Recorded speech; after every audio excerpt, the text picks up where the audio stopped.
Bismillahirrahmanirrahim. Elhamdülillahi Rabbil alemin. Vel aqibatu lil muttaqin. Ve salatu ve selamu ala seyyidina Muhammedin ve ala alihi ve sahbihi ecma'in. Allahumma akhrijna min zulumatil vahm ve akrimna bi nuril fahm. Ve aftah aleyna bi ma'rifatil ilm ve sahl ahlaqana bil hilm ve cealna mimmen yestemunel kavla fettebiuna ahsana. Sizler menen fiqh sabagын окуп атабыз. Nurul İdah kitabынан İmam Aşurun Bulali жазган. Бул имам 1069 жыл өткөн экен хижри боюнча. Мындан 400 жыл мурун. Бабу Qaдаил Fawaid. Каза болгон намаздарды окуу бабы. الترتيب بين الفائتة والوقتية وبين الفوائت مستحق. Учурдагы намаз менен каза болгон намаздын ортосундагы тартипти сактоо мустахак, важип нерсе, лазим, зарыл нерсе дейт алымдар. Эми биринчи ибадат кылууну өзү экиге бөлүп карайбыз бул жерде. Ибадаттар бар, Аллах Таала убакыт менен айткан. Анан убактысыз жок эле кыл деген ибадаттар бар. Мисалы Алла Тааланын буйругу убакытка байланган болсо, намаз сыяктуу мисалы. Анда ошол убакыттын ичинде аткарыш парз болуп калат дагы, ичинде аткарылса аны ада деп коет. Жанагы ада болду дейт го оштуктар. Ошондо ада дегенде түгөндү аткарылды деген сөз. Муадда дейт аткарылган нерсе. Ада деп өз убагындагы аткарылган намаз айтабыз. Алла Таала күн оогондон баштап ар бир нерсенин көлөкөсү 2 эсе болгучак пешим оку деп буйруду. Акимус сола ли дулуки шамс деди Куранда. Демек ошол учурда окусак биз өз убагында окудук болот, ада болот. Эгер ал убакта окубай калса кандайдыр бир себептер менен, анда аны биз када деп коебуз арабчасы. Кыргызчасы каза. Өттү, түгөндү, бүттү деген сөз мааниси. Мисалы паланча каза болду дегенде Алланын жазган тагдыры ишке ашты, бүттү деген сөз. Ошондо каза намазы эмне болду? Каза деген сөз исқатул важиби би мисли ма индаху. Өзүндөгү нерсе менен окшошун, важип болгон нерсеге окшошун тапшыруу болду. Важиптин өзүн тапшырбайт экен, важип убактысында окуш керек болчу. Окшошун тапшырат экен, андан кийин ошондой эле 4 рекет пешим окуп атасыз сиз. Болгону башка учурда окуп атасыз, демек Кудай буйругандай кыла албай калдыңыз. Анын ордуна ошондой окшош 4 рекет окуп атасыз. Өзүңүздөн. Кааласаңыз ошол 4 рекетти сүннөт кылып койсоңуз болот эле, кааласаңыз каза кыласыз. Ошондуктан өзүнөн окшош болгон нерсени тапшыруу деп айтып атабыз. Айтор убакытка байланган буйрук 2 түрдүү милдетти аткарылат экен. Биринчиси өз убагында аткарылат экен, аны ада дедик. Анан убактысы өтүп кеткенден кийин аткарылат экен, аны када дедик. Демек парз болгон нерсе каза кылынмайынча кайра мойндан сакит болбойт. Же каза кылат өмүрүнүн ичинде. Эгер каза кыла албай, үлгүрбөй өлүп кеткен болсо, анда мураскорлоруна осият кылып, менин намаздарымдын фидиясын бергиле деп тапшырып кетиш важип болот деп өткөнкү сабактарда айтканбыз. Эми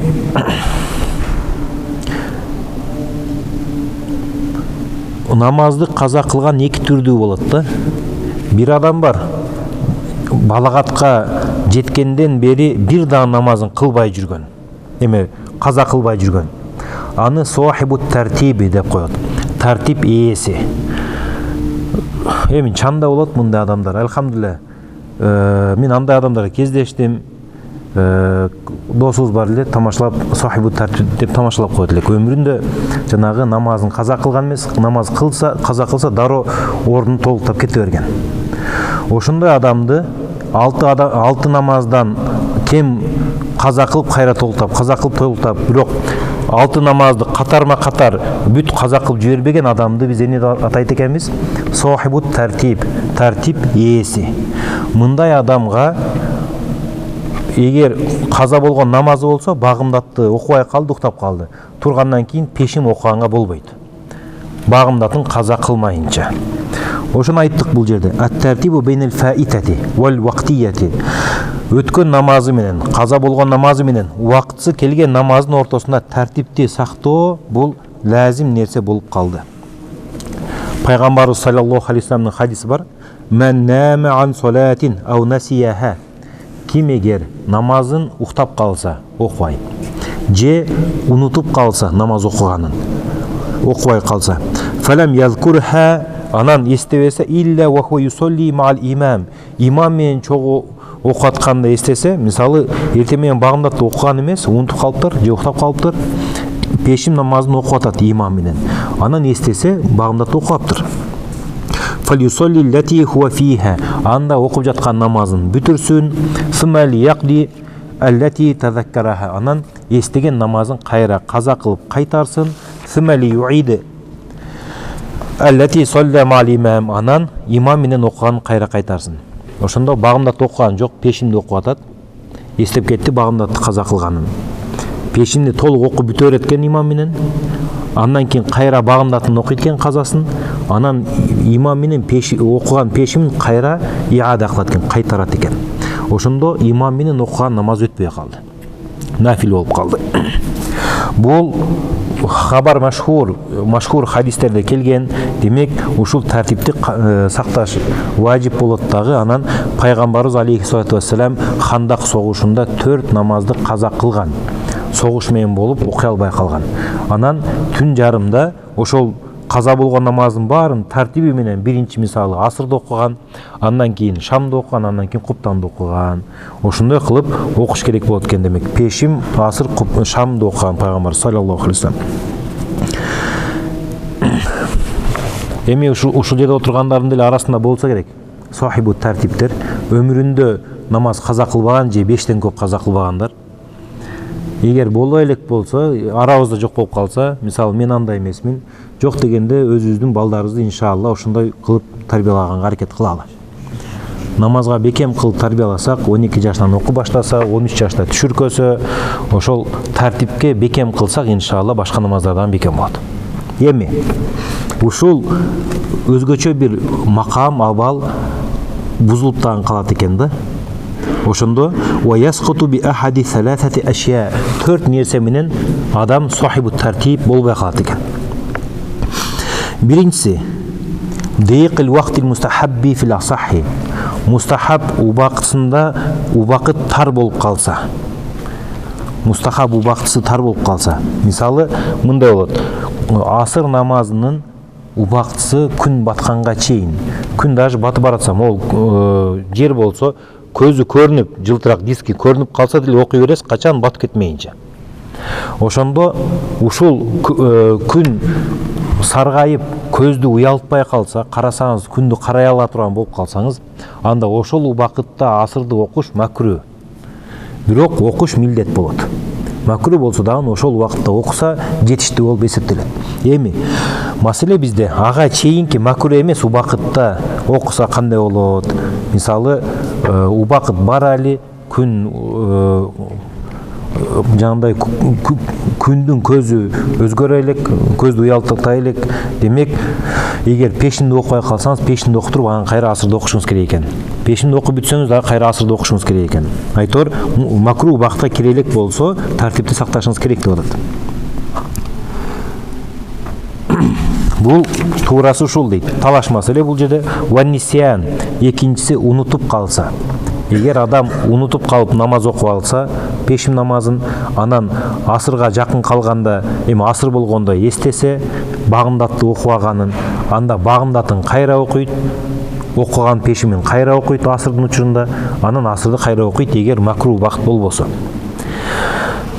Ушул эки абал жанагы жаңы намаз баштап, кичинекей бала такыр калтырбай аткан же капыр болгон бир мисалы иван мусулман болсо ушундай сактап жүрүш керек намаздын тартибин. Эми ва иза саратил фаваиту ситтан, эгерде каза намаздары 6 болсо, жандан көп болуп кетсе, анда дагы ушул тартиби бузулат. Тартип менен кайтарып окубай калат.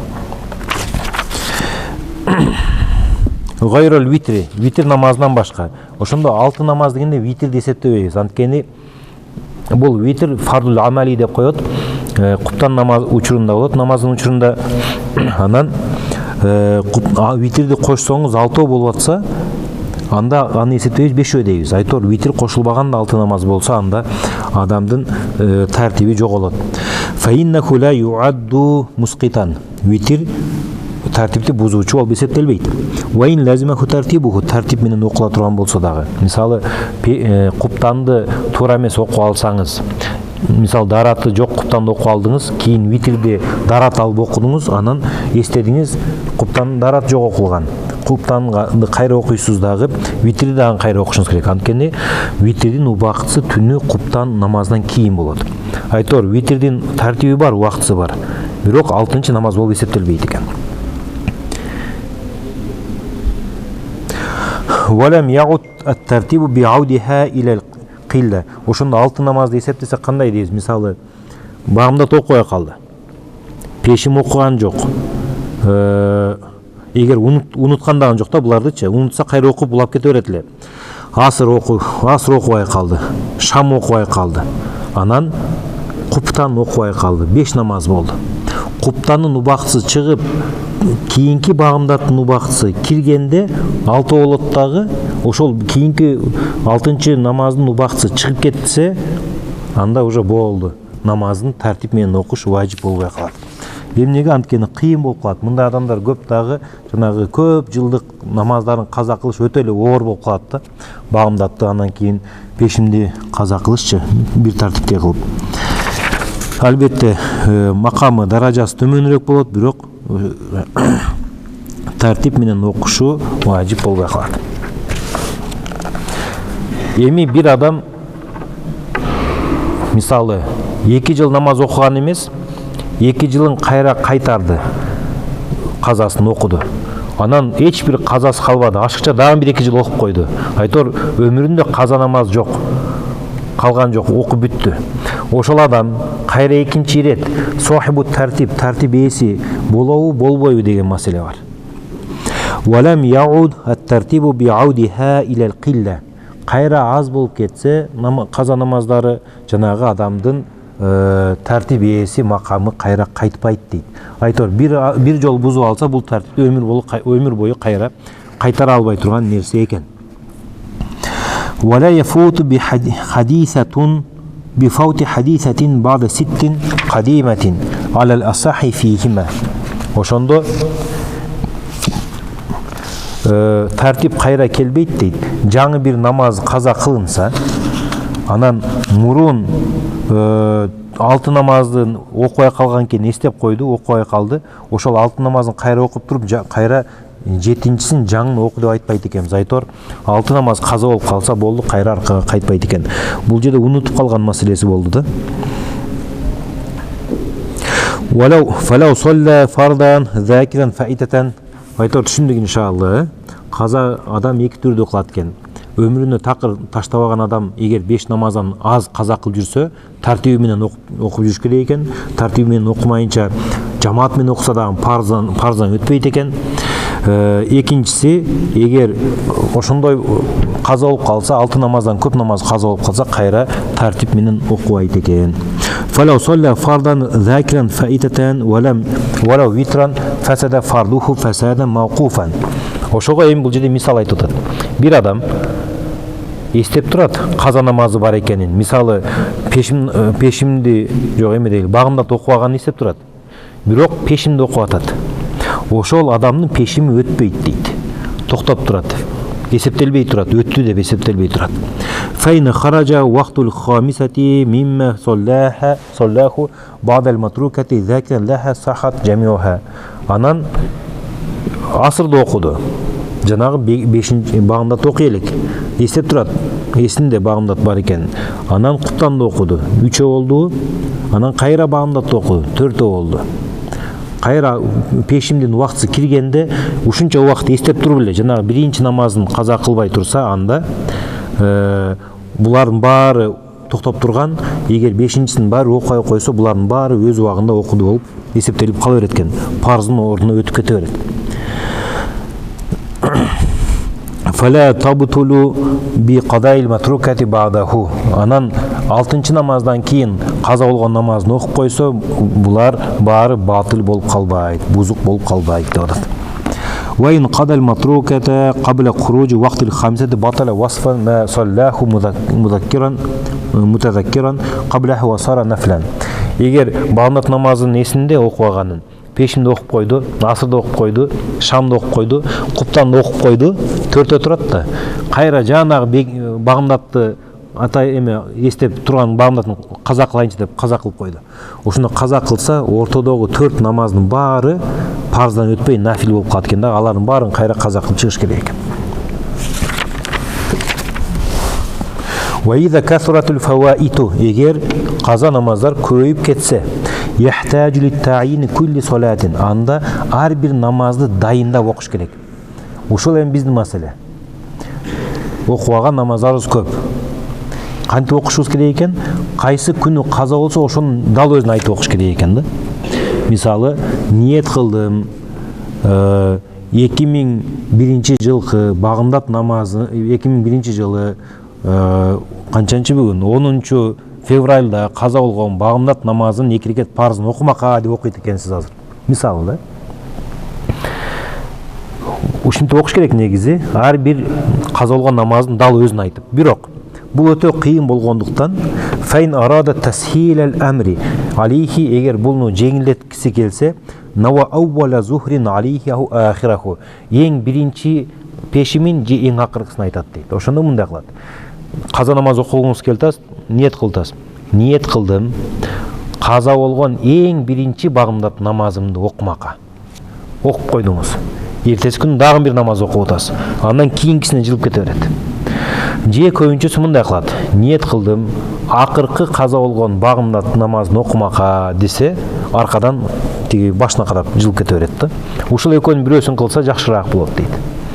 Анан кээ бир китептерде имамдарыбыз айтат, ниет кылдым, каза болгон багымдат намазын окумакка десе деле боло берет дейт. Бирок көп аалымдар баягы талаштан чыгыш үчүн ушул маселени айтат. Же эң биринчи каза болгон намазымды окуйм дейсиз, же эң акыркы каза болгон багымдат намазын окумакка.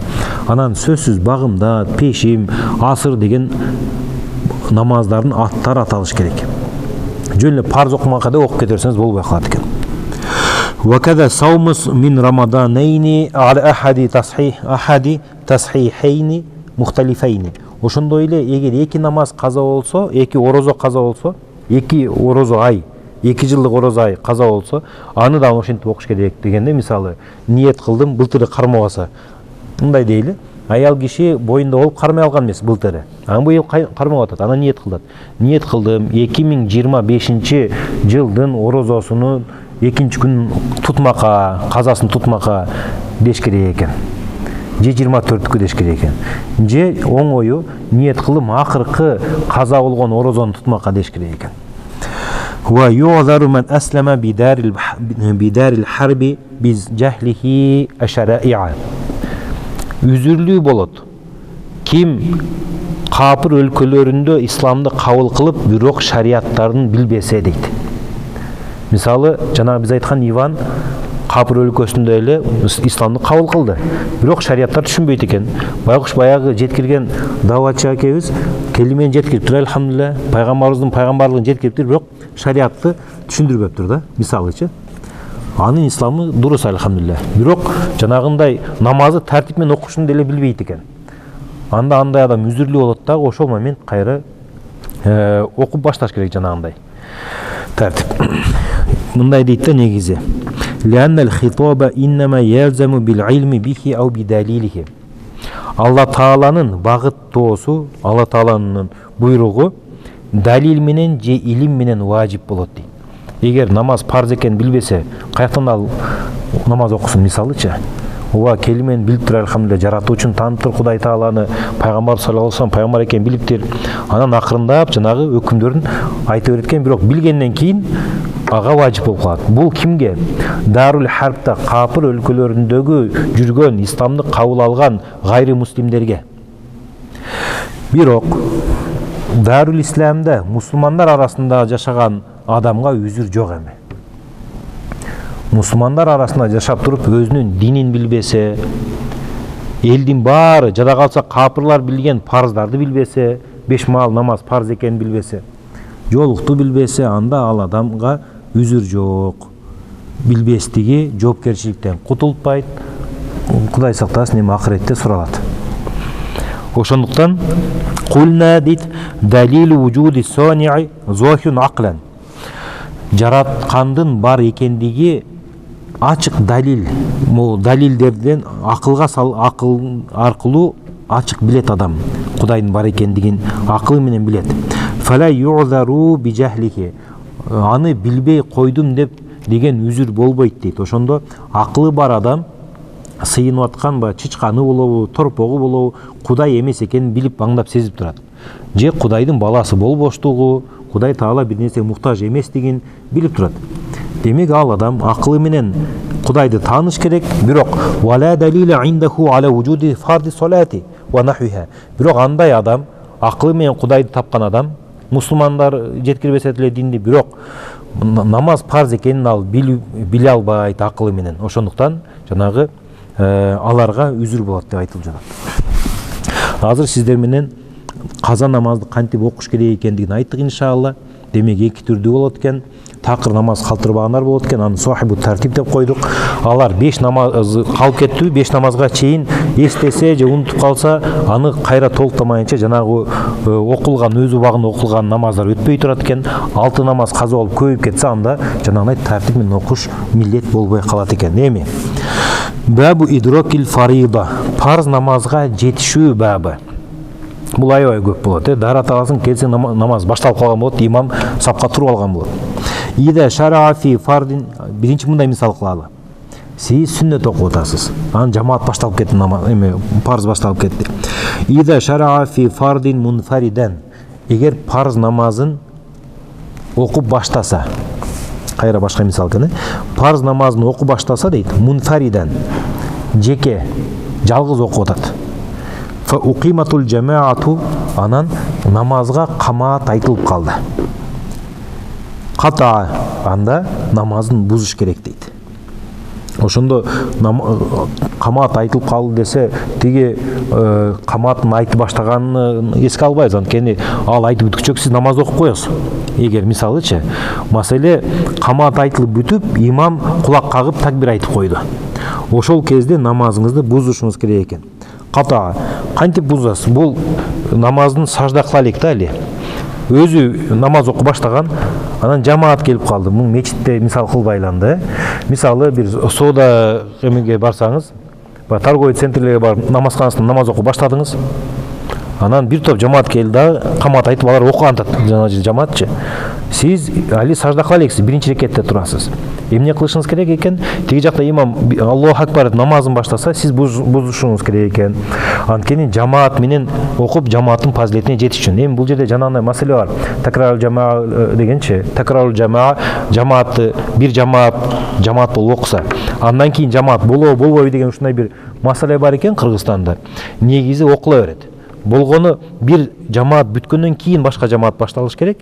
Анан канча болсо дагы окула берет. Эң негизгиси биринчи имамдай жамаат болбойт. Башкача айтканда, бул жерде имам өзүнүн ордуна туруп бир жамаат кылып окуду. Андан кийинки жамааттар башка жерлерде окуйт. Биринчи хайадай болбойт, биринчи көрүнүшдөй болбойт, бирок кийинки окулган жамааттар дагы жамааттын сообун ала берет. Сиз турасыз, кулак кагып алгансыз, кыраат кылып атасыз, бул жакта жамаат башталып калды, такбир айтып кетти, ката, анда намазын бузсун. Ушул жерде кантип бузат деген маселе бар эми. Өзү тик турат. Тик турганда салам айтуу негизи ибадатта жок. Салам ибадатта ташаххудта отурганда айтылат. Ат-тахиятуда отурганда. Ошол жерде ассаламу алейкум деп салам айтабыз да. Намаздын башка жеринде салам айтуу жок. Анан тикке туруп алып кантип бузам деген маселе да. Сиздер деле көрсөңүздөр керек, ушул маселе көп суралат. Анткени мындай да жанагы ушул маселелер козголот дагы, намаздан кантип чыгам, эгер башка жамаатка кошулсам тике турганда дейт, жөнү басып кетип каламы? Жок. Би таслиматин каиман. Тике турган абалда бир жолу салам берет экенсиз баары бир. Бул саламыңыз тахаллул саламы эмес. Тахаллул деген ибадатты бүтүрүү, толуктоо саламы эмес, ибадатты бузуу саламы. Ошондуктан тике турсаңыз деле ассаламу алейкум деп туруп, салам берип туруп, анан намазыңызды бузуп барып, кошулуп убактада кийинки жамаат менен окуй бересиз. Эми анткени ал-кату лил икмали икмалун дейт. Толук окуу үчүн, толуктоо үчүн намазды бузуу өзү толуктоо деп атат да. Намазыңызды неге бузутасыз? Толугураак окуйын деп бузутасыз. Жамаат менен окуп, жамааттын сообуна илешейин деген ниетте бузутасыз. Бул бузуунун өзү толуктоо деп атат да алымдар. Ал-икмал ал-кату бил икмали икмалун. Al-qat'u lil ikmal ikmalun. Эми وإن لم يسجد لما شرع فيه أو سجد في غير رباعيته. Ошондо сиздин мисалыңыз жана биринчи рекетте болчу, даже сажда кыла элек болчусуз. Мейли руку кылгансыз, бирок сажда кыла элексиз.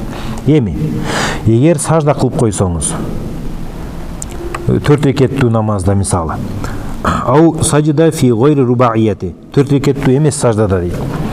Так, аз мындай кыла аларды. Ау сажда ли ракатул ула фи гайри рубаияти. 4 рекеттүү эмес кайсы намаздар бар? Багымдат бар, шам бар да. Багымдат 2 рекет барсыз, шам 3 рекет барсыз. Экөөндө тең эгер сиз сажда кылсаңыз намазыңыз толук болуп кала берет да. Бул сажда качан кылат? Эми сажда мисалы сажда кылдыңызбы, уже намазыңызды толукташыңыз керек болуп калат.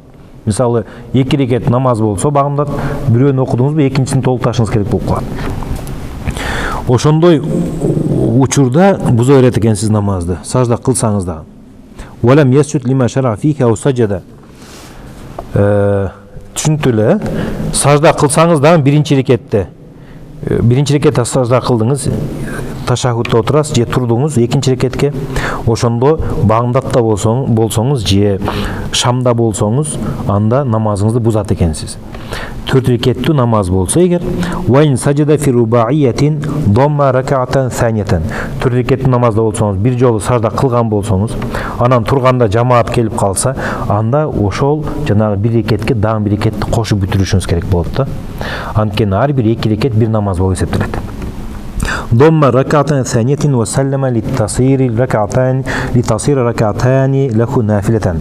Анан 2 рекет окуп туруп, 4 рекет мисалы пешимди 2 рекет окудуңуз дагы салам берип коесуз, ошондо сиздин 2 рекет окуган намазыңыз нафилге айланып калат. Суммактада мутафарридан, анан имамга парзга ниет кылып улантасыз дейт. Ва ин салла салатан атаммаха суммактада мутанафилан илля фил аср. Эми мындай болду. 4 рекеттүү намаз окуп атасыз. Торговый центрде жалгыз окуп аткансыз, 1 рекет окудуңуз. Экинчи рекет окудуңуз, ташаххудта отурдуңуз. Анан аттахиятта туруп 3-чү рекетти окуп атканыңызда жамаат топтолуп калып намаз башталып кетти, жанагы айткандай. Эмне кылат экенсиз? Анда 3-чү рекетте болсоңуз, анда 4-чүсүн кайра толук окушуңуз керек деп атат.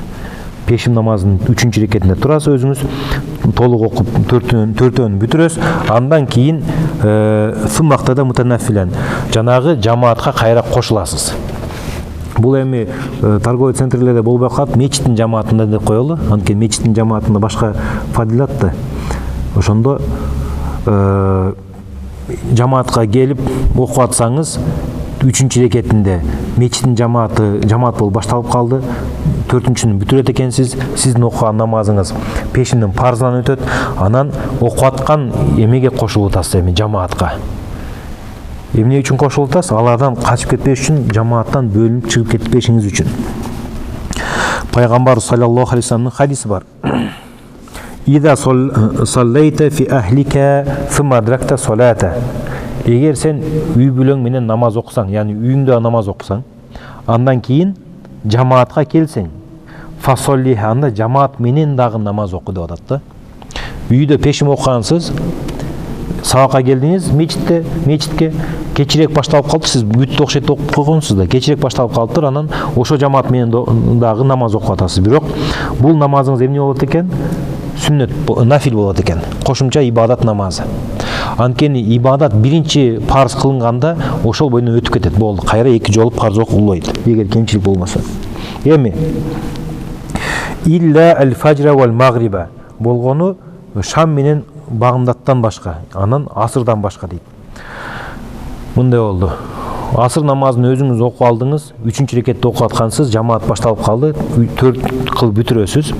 Анан асыр жамаатка барып улабайт экенсиз, кошулбайт экенсиз. Анткени парыз намазын окуп бүтсөңүз асырдан, андан кийин нафил окуганга болбойт. Сүрөттөрүн эстеп калтасыздар да, көп деле болгон жок негизи. Азыр биринчи экиликти бүтүрдүк, үчтүктү бүтүрүп, төрттүккө келдик да иншалла. وإن قام لثالثة فأقيمت قبل سجوده قطع قائما بتسليمة في الأصح.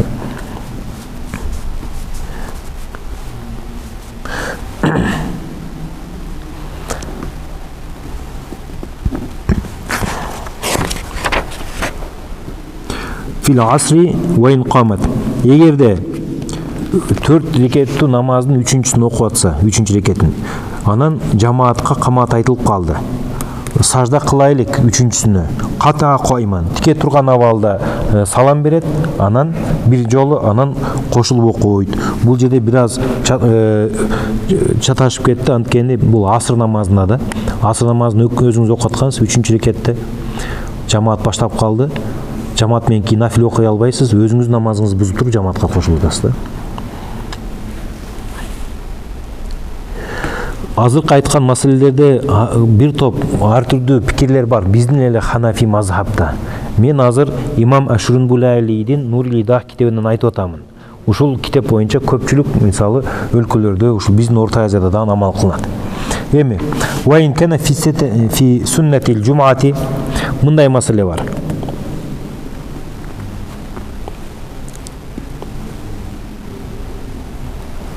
Мындай маселе бар.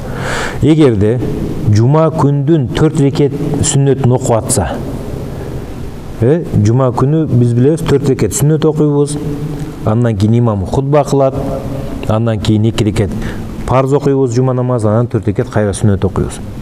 Ошондо ин кана фи суннатил жумати 4 рекет сүннөт окуп атса, фа хараджал хатибу, анан имам чыгып хутбасын баштап жиберди.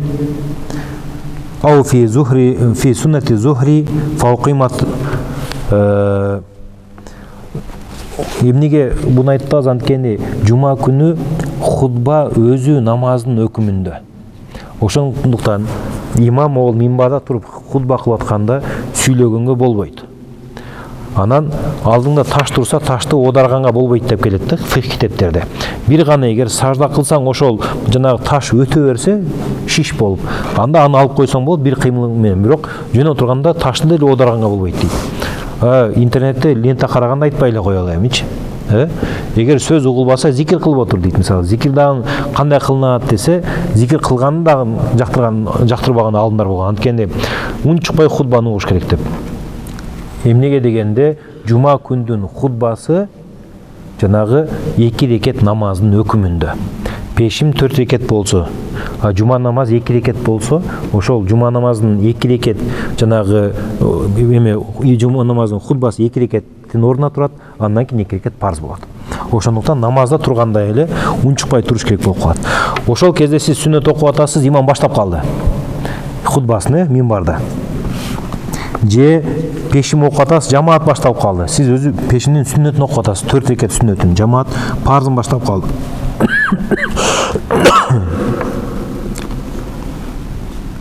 Ау фи суннати зухри фауқимат саллама ала раси ракатайни. Анда 2 рекеттен кийин салам бериш керек дейт. 2 рекеттен кийин, анткени 4 рекет пешим болсо, ал 2 рекет өзүнчө болуп эсептелип калат дагы, нафилге өтүп кете берет. Вахула сахи. Бул маселе дагы талаш, кебирки мисалы бул жакта Бахир Райыкта мындай деп келет да. Ал-Мухтар ваннаху ютимму ва ла яхтау. Туурасы 4 рекетти толук окуш керек, анткени пешимдин 4 рекет сүннөтү күчтүү сүннөттөрдөн болуп эсептелет дагы, ал 4-өө биригип бир сүннөт болуп эсептелет. Өзүнчө бөлүнүп калбайт. Лианнаха биманзати салатин вахида. Бир намаз болуп эсептелгендиктен. Деп бул Бахир Райык айтат. Айтор үстүндөгү матында 4 рекеттин 3-чү рекетин же 2-чи рекетин окуп атсаңыз, анда 2-чи рекетин бүтүрүп туруп салам берип имамга уюу берет экенсиз. Кийин сумма када сунната бадел фард, парз намаздан кейін қайра 4 рекет сүннетін қайра қайтарып оқу бересіз. Мәселе мындай болып қалышы мүмкін. Оқу атқанда мейлі бұзып тұрып қошылдыңыз. Анан бахир айықта толық оқып тұрып, анан қошылыш керек деп атады парзға. Егер имамдың бірінші намазы өтіп кетпесе, бірінші рекетке жетішпей қалса, анда намазын бұза береді. Еме, кечігіп келіп қалдыңыз, пешім оқу атышат адамдар. Анда дағын парзын оқи бересіз жамаат менен, бүткеннен кейін қайра қалып қалған 4 рекет пешімнің сүннетін қайра қайтарасыз. Бадел фарди.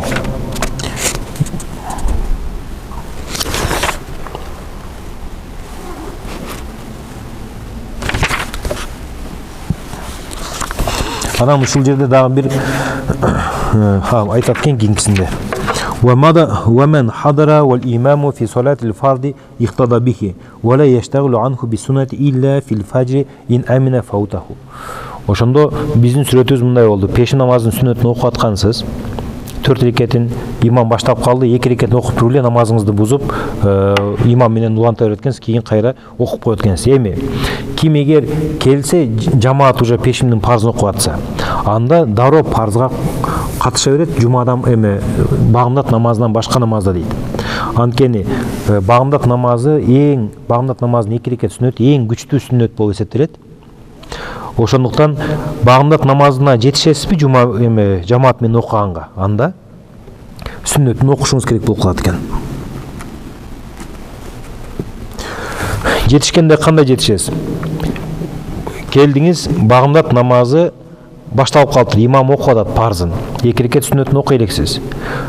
Сүннөтүн окуп бүткөндөн кийин жамаат аттахиятуда отурса дагы жетишсеңиз, жетиштүү болуп эсептелет экен. Анда сүннөтүн окушуңуз керек экен.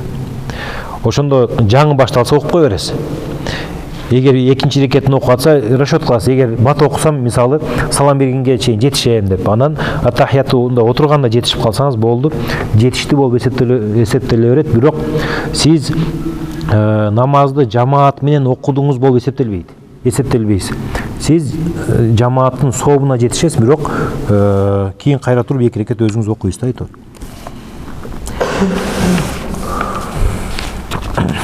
Пайгамбарыбыз саллаллаху алейхи ва саллям хадис бар: "Иза уқимату салату фала салата илля ал-мактуба."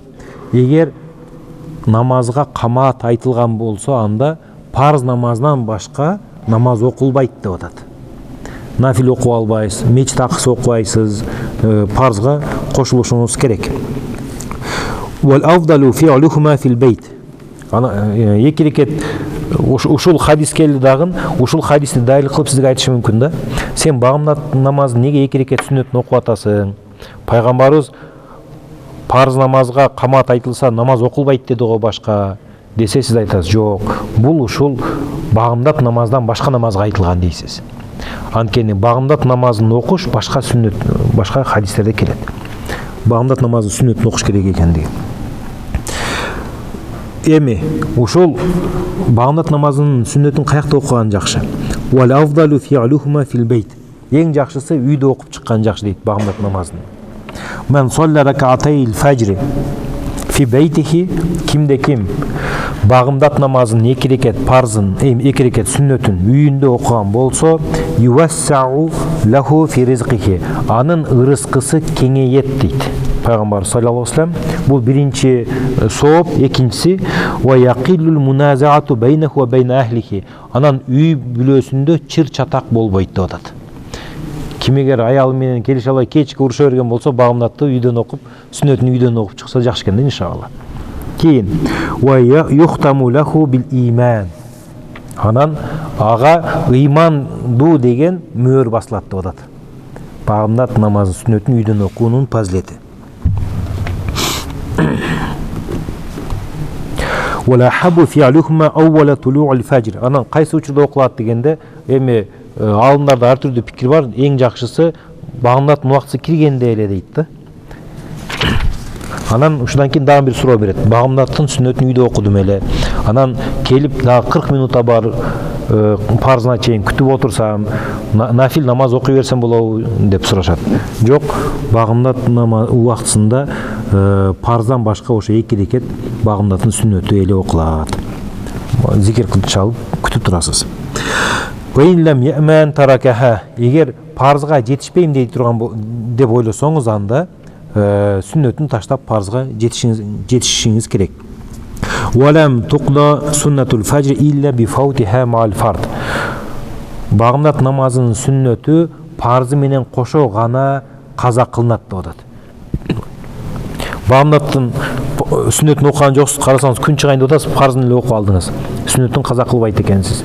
Бирок багымдатты өткөрүп жиберсеңиз парзын, анда күн түшкө чейин сүннөтүн окуп туруп, анан парзын дагы окушуңуз керек болот экен. وقضي السنة التي قبل الظهر في وقته قبل شفعة كان. Пешим намазын 4 рекет сүннөтү каза кылынат, пешим намазын 2 рекет сүннөтүнө чейин деп азыр могу Нурили Дахта айтып атат. Бирок биздин көпчүлүк китептерде ошол пешим намазын 2 рекет сүннөтүнөн кийин окулат. Маселе мындай болот: келди, жамаат окуп атат, пешимди окуп коет, анан 2 рекет сүннөтүн окуйт парздан кийин, анан 4 рекет сүннөтүн окуп атат. ولم يصلي الظهر بجماعة بإدراك ركعة بل أدرك فضلها واختلف في مدرك الثلاث. Ким пешим намазынын бирле рекетине жетишсе, имам менен чогуу 4-чү рекетти окуду, 3 рекет окуган жок, анда ал адам жамаат менен намаз окуган жок, бирок жамааттын сообуна илешти деп атат. Ал эми 3-өгө жетишсе, анда талаш дейт.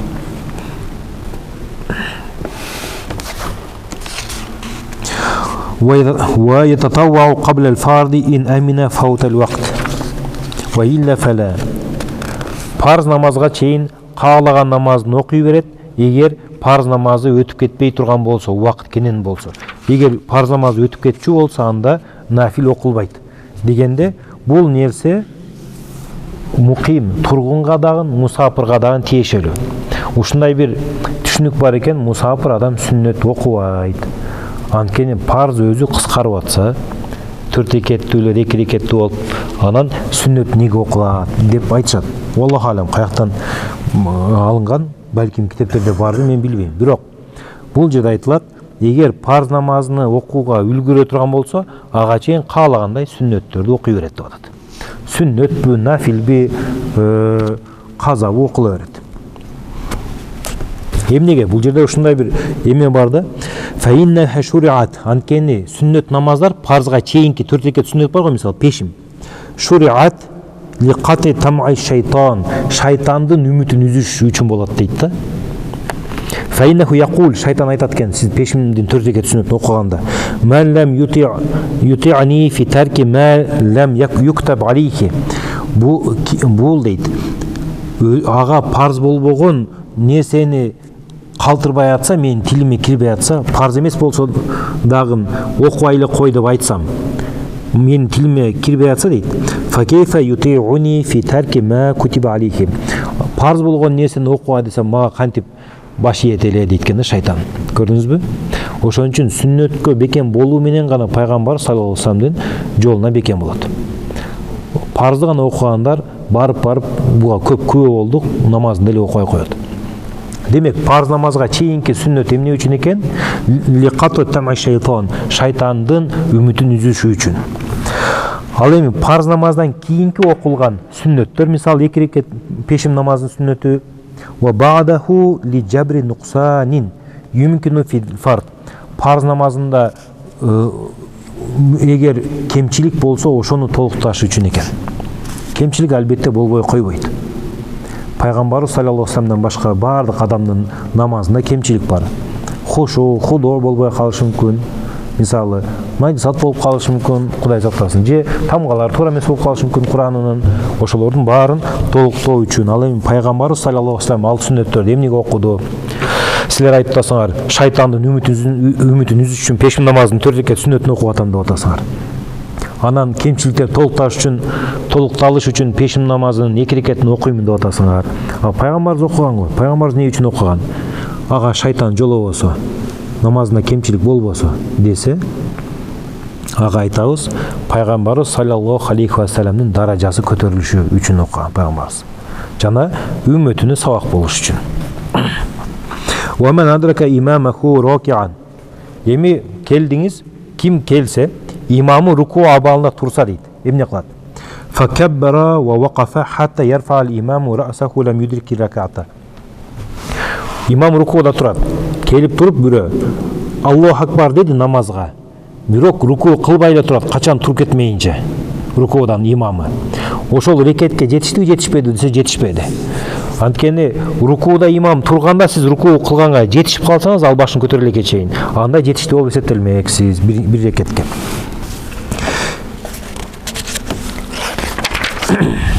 Кезетеле.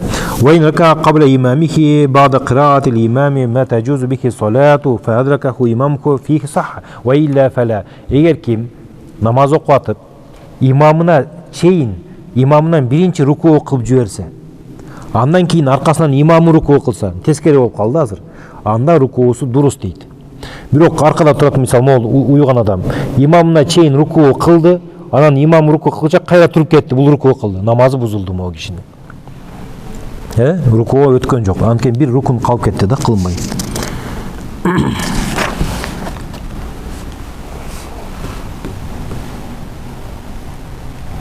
Ошондо же кайрадан руку кылыш керек болот, же намаз бузулат болот да.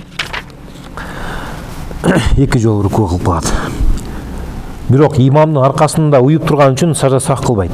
Ва куриха хуружуху мин масжидин узина фихи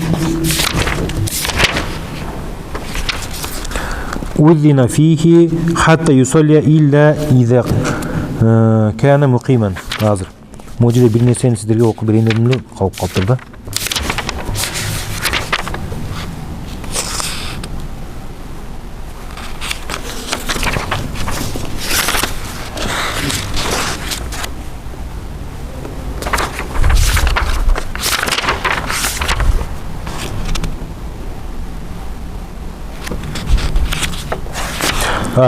Кечиресиздер, ушуну айтып кетейинчи.